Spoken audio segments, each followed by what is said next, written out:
এই জুতোটা প্রাসাদের এই দরজার সামনে ফেলে দিই, তারপর মজা দেখি।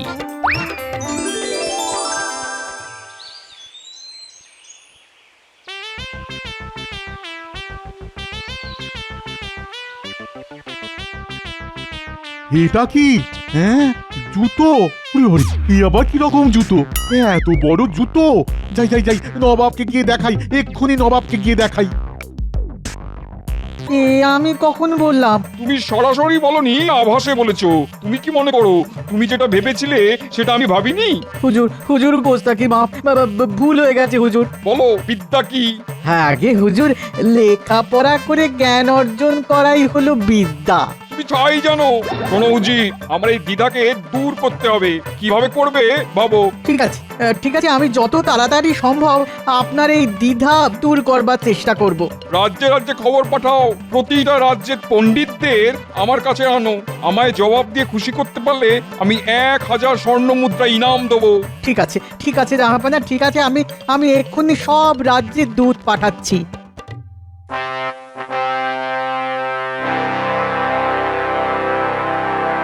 মহারাজ, নবাবের দূত এসেছেন। এই রে, আবার কি হলো?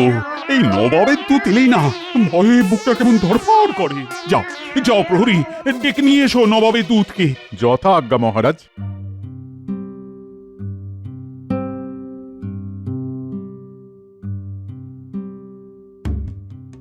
মহারাজের জয় হোক।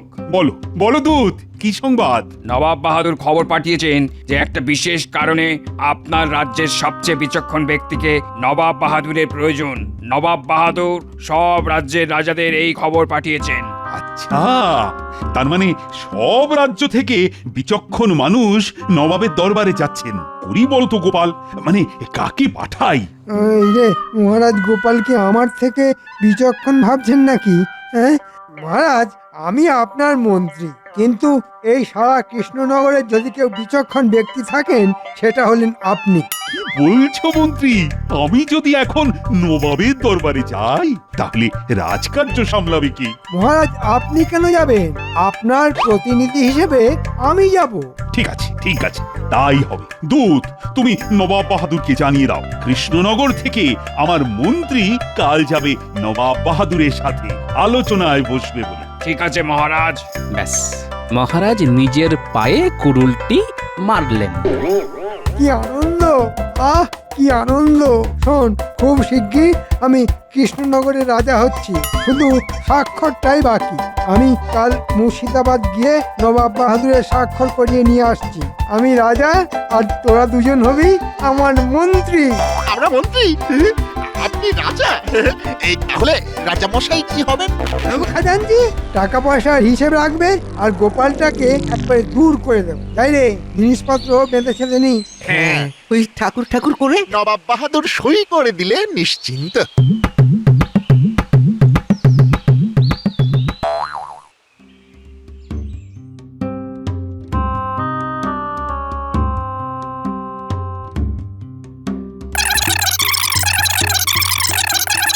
কৃষ্ণচন্দ্র আমার দরবারে মন্ত্রীকে পাঠালো।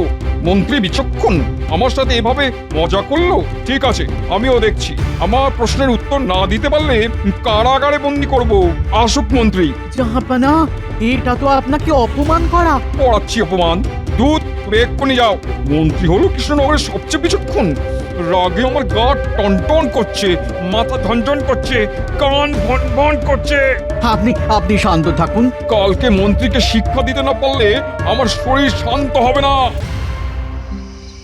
এই কি গো, কি অত চিন্তা করছো?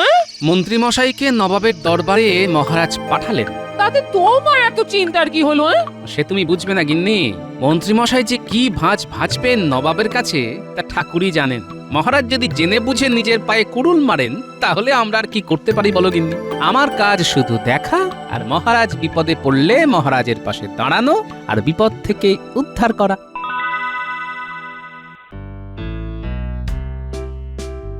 না না গোপাল, এ কিন্তু তোমার ভারী অন্যায়। সবাই কি একভাবে একরকম থাকতে পারে? বোকা সরল একদিন না একদিন তো তাকে ঠিক মানুষ হতেই হবে। ঠিক কথা। তাহলে মন্ত্রীমশাই এখন মুর্শিদাবাদে মানুষ হতে গেছে। মানুষ হতে গেছে মন্ত্রী মশাই। এতদিন ছিল পশু, বুদ্ধির বিকাশ ঘটেনি এখনো, ছিল সে কোলের শিশু। দেখো সভাকবি, মন্ত্রী মাঝে মধ্যে গোলমাল করে ফেলে বটে, কিন্তু তবু তো সে রাজ্যের মন্ত্রী, তার তো একটা সম্মান আছে। ক্ষমা করবেন মহারাজ, করেছি গর্হিত কাজ। মহারাজ, আমি কামনা করি এবার অন্তত মন্ত্রীমশাই এমন কিছু কাজ করবেন না যাতে করে আবার আমাকে তার ভুলের খেসারত দিতে যেতে হয়। আমি তো তার ভুলের খেসারত দিতেই আছি। কি এত বড় কথা? তোমার খুব অহংকার, তাই না? ঠিক আছে, ঠিক আছে, আজকের পর থেকে তোমাকে আমার আর প্রয়োজন নেই, তুমি আসতে পারো। ঠিক আছে মহারাজ, আপনার আজ্ঞা শিরোধার্য। আজ থেকে গোপালের নাম আমার কাছে আর কেউ করবে না। আজকের মতো সভা এখানেই শেষ করলাম।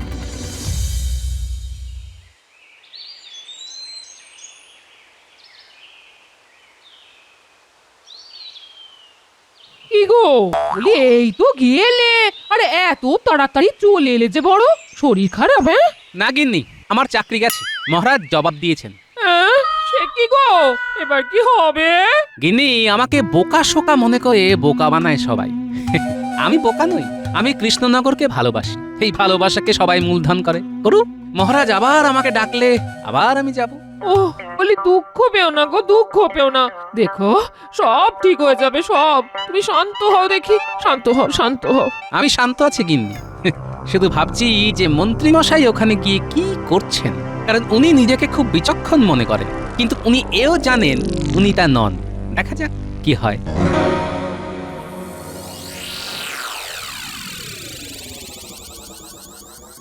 কৃষ্ণনগর থেকে মন্ত্রী আপনার সাথে দেখা করতে চান জাহাপনা। পাঠিয়ে দাও। নবাব বাহাদুরের জয় হোক। কি, কেমন আছো? কৃষ্ণনগরের খবর কি? কি আর বলবো নবাব বাহাদুর, রাজ্যের লোক বড় কষ্টে আছে। মহারাজের রাজকার্যে মন নেই। সে কি, তাহলে কৃষ্ণচন্দ্র করে কি? মহারাজের কথা আর কি বলবো, ওই এক গোপাল জুটেছে, গোপালকে নিয়ে সারাদিন হই হই রই রই করছে। বটে। এই মোক্ষম সময় নবাব বাহাদুরের কাছে নিজের নামটাই বলে ফেলি। নবাব বাহাদুর, আমার একটা আর্জি আছে, মানে ওটা ওটা রাখতেই হবে নবাব বাহাদুর। আরজি বলে ভালো। মানে ভয়ে বলবো না নির্ভয়ে বলবো? কিছুটা ভয়, কিছুটা নির্ভয়ের সাথে বলো। মানে মানে ঠিক বুঝলাম না।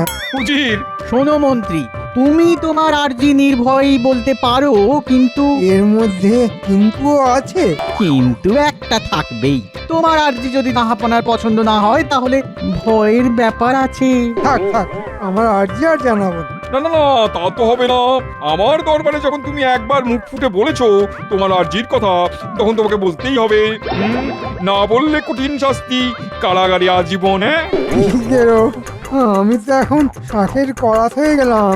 হ্যাঁ, বললেও বিপদ আর না বললেও কারাগার। হ্যাঁ, যা থাকে কপালে বলেই দি।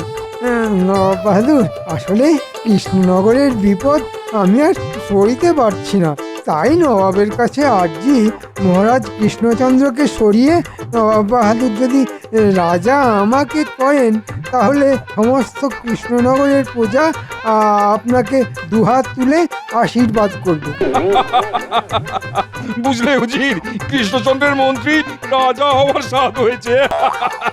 উজির, কি বলো, একে রাজা বানিয়ে দিই? জাহাপনা, জাহাপনা, জাহাপনা, আপনার ইচ্ছেই তো সব। আর কয়েক মুহূর্ত, আর কয়েক মুহূর্ত, তারপরেই আমি রাজা। আমি কি স্বপ্ন দেখছি? একটা একটা চিমটি কেটে দেখি তো। ওরে বাবা রে! কি হলো, চিৎকার করলে কেন? মন্ত্রী থেকে রাজা হবার আনন্দে, তাই না? তো রাজামশাই, এবার আমার প্রশ্নটার জবাব দিতে পারলেই ব্যাস তুমি রাজা। হ্যাঁ হ্যাঁ হ্যাঁ হ্যাঁ হ্যাঁ, সব প্রশ্নের জবাব দেব। হ্যাঁ, যার জন্য তোমাকে ডাকা, বলো অবিদ্যা কি? এই যে, এটা তো কঠিন প্রশ্ন, কি বলি? একটা কিছু তো বলতেই হবে, বলে দি কপাল ঠুকে। আগে বিদ্যা না থাকলেই তো অবিদ্যা। কেমন, ঠিক বলেছি? প্রমাণ দাও, আর প্রমাণ দিতে না পারলে আজীবন কারাগারে থাকবে। তোমাকে তোমাকে 1 ঘন্টা সময় দেওয়া হলো। ভাবো ভাবো মন্ত্রী, ভাবো।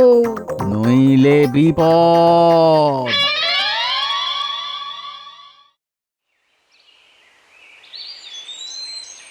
কি গো গোপাল দাদু, তোমার আজ ছুটি নাকি?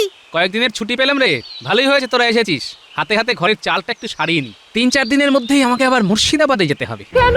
তুমি কেন যাবে? তোমাকে তো মহারাজ জবাব দিয়েছেন। দেখো, মান অপমান বাদ দাও। যখন দেশের প্রয়োজন পড়ে তখন মান অপমান মনে রাখতে নেই গিন্নি। দেশ আগে।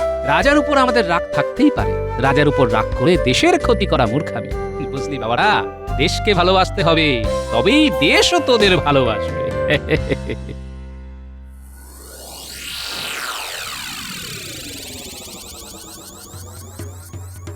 মহারাজ, বলো।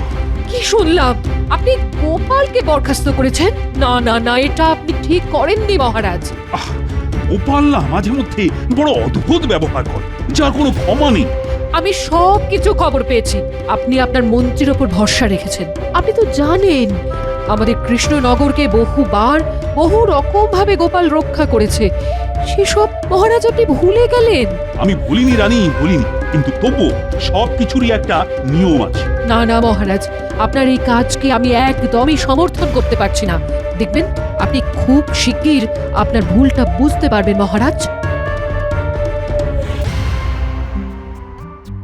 কি মন্ত্রী, তোমার 1 ঘন্টা তো শেষ, এবার আমার প্রশ্নের উত্তর দাও। মানে আর বিদ্যা নেই, বিদ্যার সাথে কোনো যোগাযোগ নেই, তাকেই অবিদ্যা বলে। তাকে ঘন্টা বলে।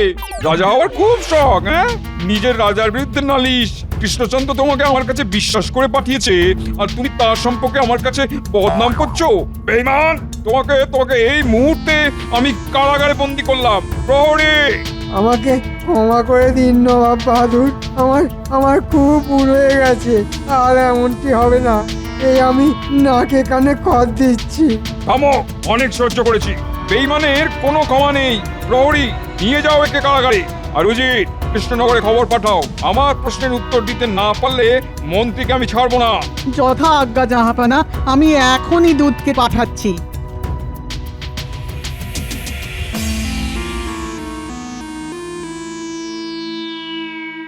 মহারাজের জয় হোক। বলো বলো, কি সংবাদ? মহারাজ, নবাব সাহেব আপনার মন্ত্রীর ওপরে খুব বিরক্ত।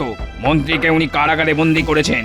এখন আপনাকে নবাব বাহাদুর আদেশ দিয়েছেন যে আপনাকে অবিলম্বে মুর্শিদাবাদে যেতে হবে এবং মহারাজের প্রশ্নের উত্তর দিতে হবে। এই রে, আমায় পরীক্ষা দিতে যেতে হবে সেই মুর্শিদাবাদে। মরেছে। তা কি প্রশ্ন, সেটা কি নবাব বাহাদুর জানিয়েছেন? হ্যাঁ, অবিদ্যা কি উদাহরণ দিয়ে বোঝাতে হবে। ও পণ্ডিত, উত্তরটা জানা আছে? মানে অবিদ্যা কি? অবিদ্যা তো মূর্খতা, কিন্তু এর উদাহরণ চট করে কি দেবো সেটা তো বলতে পারছি না। সেরেছে, তাহলে উপায়? মহারাজ, কি বলিব আজ? ছোট মুখে বড় কথা। আমাদের গোপাল আমাদের কপাল। চলুন মোছাই তার ব্যথা।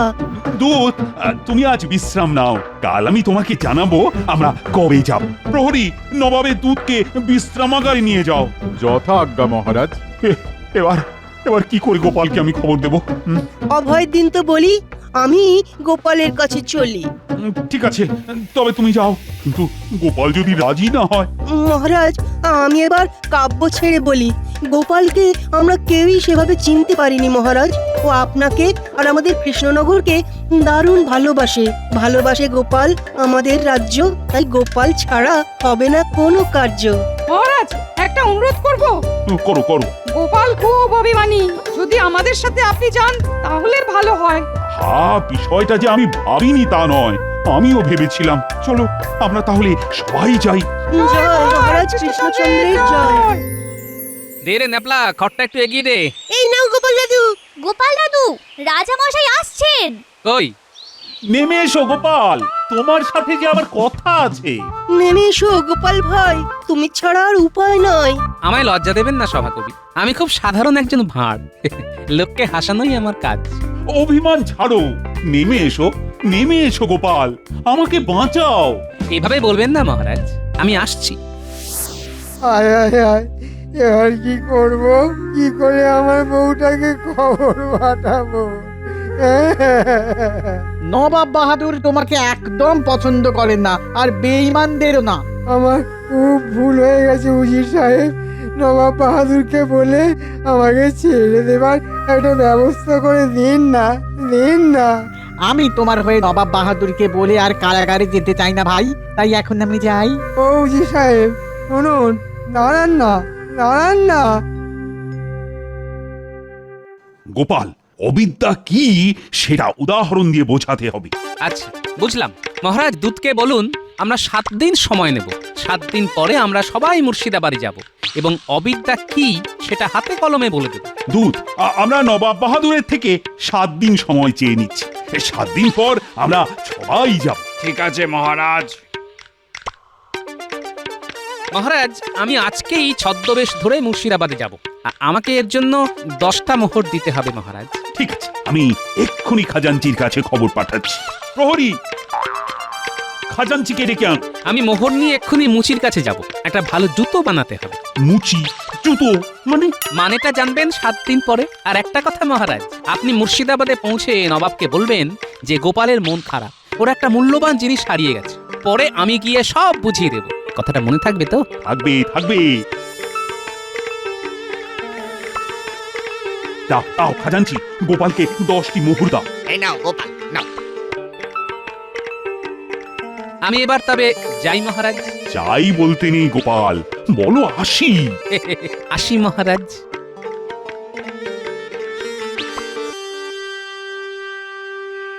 মুচি ভাই, একজোড়া জুতো বানাও দেখি। বিঘত খানেক লম্বা, বিঘত খানেক চড়া, আর তার মধ্যে পাথর আটকানো। মহারাজের লাগবে কাল। এই নাও 2 মোহর অগ্রিম।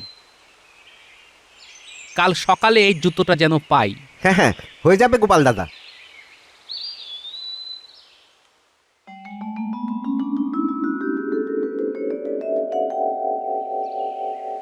কৃষ্ণনগরের মহারাজ 7 দিন পরে আসবেন।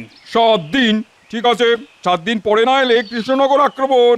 যথা আজ্ঞা জাহাপানা। আমার ছদ্মবেশটা কেমন হয়েছে গিন্নি? সাধু সাধু লাগছে? তাই ছদ্মবেশ ধরে তুমি মুর্শিদাবাদ যাবে? যাব না? বিদ্যা আর অবিদ্যার ফারাকটা তো বোঝাতে হবে। আমি আসছি গো গিন্নি, গারোয়ান বলা আছে কাল ভোর ভোর নবাবের দরবারে পৌঁছতে হবে। আসি গো। আচ্ছা আচ্ছা, ঠিক আছে ঠিক আছে, সাবধানে। দুর্গা দুর্গা দুর্গা দুর্গা দুর্গা দুর্গা, ভালো রেখো মা, দেখো মা।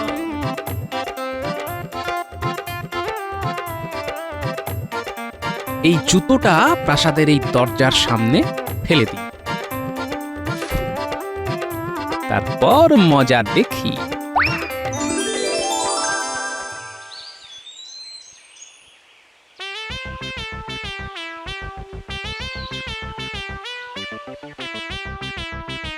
এটা কি? হ্যাঁ, জুতো। ওরে হরি, এই আবার কি রকম জুতো? এত বড় জুতো! যাই যাই যাই, নবাবকে গিয়ে দেখাই, এক্ষুনি নবাবকে গিয়ে দেখাই। জাহাপানা, জাহাপানা, জাহাপানা, এক পাটি জুতো, জুতো। জুতো? এত বড় কোথা থেকে পেলে? প্রাসাদের দরজার সামনে। জাহাপানা, এ নিশ্চয়ই কোনো মহাপুরুষের জুতো।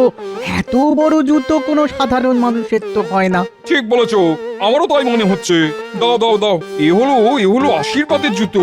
একে সম্মান করতে হবে, একে রোজ মাথা ঠেকিয়ে কাজ শুরু করতে হবে। পুরালা আশীর্বাদ। উজির আজ থেকে প্রতিদিন এই জুতোকে চুম্বন করবে, মাথায় ঠেকাবে, তারপর কাজে নামবে। দাও, এবার আমাকে দাও, আমি চুম্বন করি। মাথায় ঠেকাই। আমার পাপ দূর করে দাও, আমাকে প্রচুর ধন দৌলত দাও, আমাকে শক্তিশালী করো।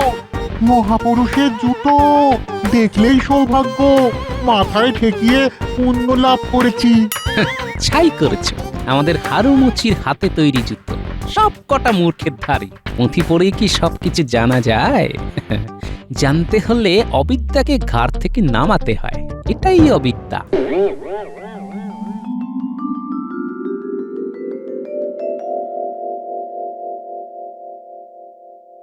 গোপাল কোথায় কৃষ্ণচন্দ্র? ওই গোপালের খুব মন খারাপ। কি যেন হারিয়েছে বলে তার মন খুব খারাপ। বলল আপনারা যান, আমি আসছি। এবার বলুন নবাব বাহাদুর, আমার মন্ত্রী কি করেছে? ও একটা বোকা এবং বেঈমান। আমার কাছে বেঈমানের কোনো ক্ষমা নেই। তুমি ওকে পাঠিয়েছিলে, ও এখানে এসে তোমার বদনাম করে নিজে রাজা হতে চাইছে। আমি ওকে কারাগারে বন্দি করেছি। এখন বলো অবিদ্যা কি? এবার নবাব বাহাদুরের কাছে যাবার সময় হয়েছে। তাড়াতাড়ি না গেলে আবার মহারাজের বিপদ। বলো অবিদ্যা কি? নবাব বাহাদুরের জয় হোক। এই তো গোপাল এসেছে। তোমার কি হারিয়েছে গোপাল, যার জন্য তুমি এত করুণ মুখে? আর কি বলবো নবাব বাহাদুর, আমার প্রপিতামহর এক জোড়া জুতো ছিল, তার এক পাটি চুরে গেছে। বলো কি, জুতো চোর? আমি এক জোড়া জুতো নিয়ে সব জায়গায় যাচ্ছি। এই দেখুন, এই রকম জুতো কি কোথাও দেখেছেন? মানে এটা তোমার প্রপিতামহের জুতো? উচিত তুমি বললে ওটা কোনো মহাপুরুষের জুতো। ছি ছি ছি ছি ছি ছি। আমি এই জুতোটাকে মাথায় ঠেকিয়েছি, চুম্বন করেছি। ইস, তওবা তওবা। নবাব বাহাদুর, এটাই হলো অবিদ্যা। কোনো কিছু বিচার না করে গড্ডালিকায় গা ভাসানোকেই বলে অবিদ্যা। তুমি তুমি তুমি সবার সেরা গোপাল, কৃষ্ণনগরের অহংকার। বলো বলো বলো, তুমি আমার কাছে কি উপহার চাও? আপনার করুণা থেকে আমাদের নদিয়া জেলা যেন বঞ্চিত না হয়, আর মন্ত্রীমশাইকে। না গোপাল না, যে পেছন থেকে ছুরি মারে তাকে ক্ষমা করব না। ওকে ওকে শাস্তি পেতেই হবে। মেয়াদ শেষ হলে ফিরে আসুক, কাজে নেব, কিন্তু অপরাধীকে তার অপরাধের শাস্তি পেতেই হবে। নাও নাও, সবাই মিলে বলো জয় গোপালের জয়। জয় গোপালের জয়। কৃষ্ণনগরের গর্ব গোপাল। আমার মুর্শিদাবাদে গোপাল নেই বলে কৃষ্ণচন্দ্র তোমার উপর আমার ভারী হিংসে হয়। জয় গোপালের জয়। জয় গোপালের জয়।